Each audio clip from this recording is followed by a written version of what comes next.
안녕하세요. 제가 2달 전부터 주식시장이 단기 고점이기 때문에 9월과 10월까지는 지켜만 보는 것이 좋다고 미리 두세 번 언급을 했었는데요. 최근 중국의 부동산 문제와 미국의 추가 금리 인상까지 부각되면서 심리적 동요가 일어날 가능성이 커졌다고 봅니다. 이 말은 하락 압력이 커진다는 뜻이죠. 보통 주식을 고점에 매수하고 물려서 장기 투자로 전향하는 분들이 많은데요. 사실 이건 그렇게 좋은 선택이 아니라는 겁니다.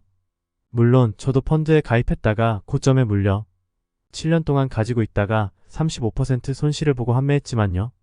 지금 생각해보면 그냥 20% 손해를 보더라도 손절을 하고 빨리 빠져나왔어야 했는데요. 그때는 원금에 대한 집착 때문에 그러지 못했죠. 주식 투자를 하면서 절대 손해를 보지 않겠다는 생각은 옳지 않다는 것을 아셔야 합니다. 그렇게 되면 주식이 하락할 때 적절한 대응을 할 수 없게 됩니다. 따라서 더 큰 손실을 보게 될 확률이 높아지게 되는 겁니다. 어쨌든 여러분이 아셔야 할 건 고점에 물려서 억지로 장기 투자를 하기보다는 빨리 손절을 하는 게 나을 때가 많다는 겁니다. 주가가 고점을 회복되지 않을 가능성과 기다리는 동안의 기회비용 때문입니다. 몇 년을 기다려서 원금이 회복되기를 기다리는 것보다 차라리 일부 손실을 보더라도 빨리 매도하고 바닥에서 박스권을 돌파하며 상승 추세로 접어든 다른 주식을 매수하는 게 훨씬 낫다는 겁니다. 이럴 경우 손쉽게 원금을 회복할 수 있고 수익 또한 기대할 수 있으니 말입니다. 따라서 무작정 장기 투자만이 최선은 아니라는 겁니다. 하지만 원금에 대한 집착 때문에 쉽지 않죠. 이 차트는 삼성엔지니어링 월봉 차트인데요. 원금에 대한 미련을 못 버리면 어떻게 되는지 극명하게 보여주지 않습니까? 한때는 수많은 투자자들로부터 사랑을 받던 우량주였는데요. 아마 삼성 계열사의 우량주라는 걸 믿고 고점에서 장기 투자한 분들은 지금 어떻게 됐을까요? 아직도 원금이 회복되기만을 애타게 기다리고 있을까요? 보시면 아시겠지만 바닥에서 100배를 헤쳐먹은 주식입니다. 여기서 더 상승하리라고 생각한다는 건 탐욕일 뿐이죠. 아닌가요? 그리고 이렇게 작정하고 헤쳐먹은 주식은 다시 상승하기가 어렵습니다. 그것이 아무리 대기업 우량주라도 말입니다. 명심하십시오. 그러니까 월봉으로 봤을 때 단기 이평선이 중기 이평선을 뚫고 내려올 때는 적어도 30%에서 50% 정도의 물량을 분할 매도를 하고 상황을 지켜보는 것이 좋습니다. 여차하면 나머지 남은 50%의 물량도 손절을 해야겠죠. 그리고 여기를 보시면 중기 이평선이 장기 이평선을 뚫고 내려오는데요. 늦어도 이때는 무조건 전량 매도하고 일단 빠져나왔어야 한다는 겁니다. 그랬다면 최소 원금의 30% 정도는 건질 수 있었을 테니까요. 일단 단기 이평선이 중장기 이평선을 뚫고 내려온다는 것은 위험 신호라는 것을 꼭 기억하시기 바랍니다. 하지만 원금에 대한 미련을 못 버리고 간절히 기도만 했다면 5천원까지 하락하는 걸 목격하게 됐을 겁니다. 여기서 여러분은 아셔야 할 것이 있습니다.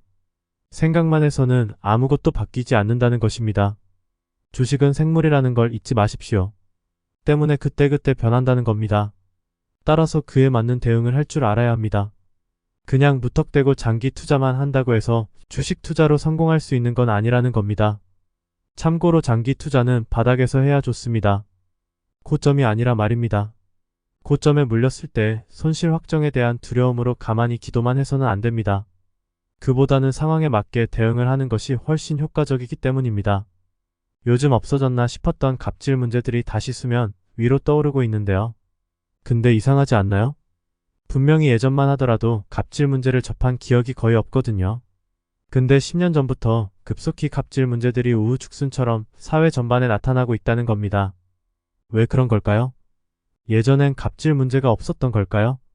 정말 과거 대한민국은 갑질이 없던 꿈과 같은 이상세계였을까요? 저는 아니라고 봅니다. 아마 지금보다도 갑질이 더욱 난무하고 포악하지 않았을까 생각을 하는데요. 근데 왜 과거엔 찾아볼 수 없던 갑질 문제가 최근 들어서 불거지는 것일까요? 그동안 언론들이 갑질 문제를 제대로 보도하지 않았기 때문이 아닌가 합니다. 그런데 왜 언론들은 갑질 문제를 보도하기 시작한 걸까요? 그건 10년 전부터 SNS나 유튜브와 같은 영상 미디어 플랫폼들이 급속도로 확산됐기 때문이라고 봅니다. 따라서 누구나 마음만 먹으면 1인 미디어가 될 수 있고 그 영향력 또한 기존 언론들을 능가하기에 더 이상 갑질 문제를 숨기고 싶어도 숨길 수 없게 된 것입니다.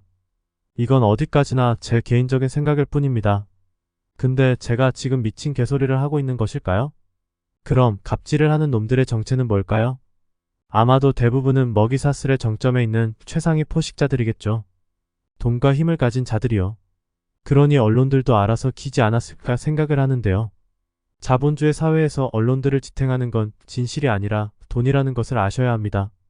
언론들이 진실의 수호자가 아니라는 말입니다. 그냥 대부분은 장사꾼과 별반 다르지 않다고 봅니다. 때문에 언론을 맹신해서는 안 되는 겁니다. 어쨌든 갑질 문화는 뿌리가 깊숙이 박혀있기에 쉽게 사라지지 않을 겁니다. 갑질이라는 것도 일종의 강박관념에 가깝다고 보는데요. 타인을 괴롭힘으로써 정신적 만족을 얻는 거죠.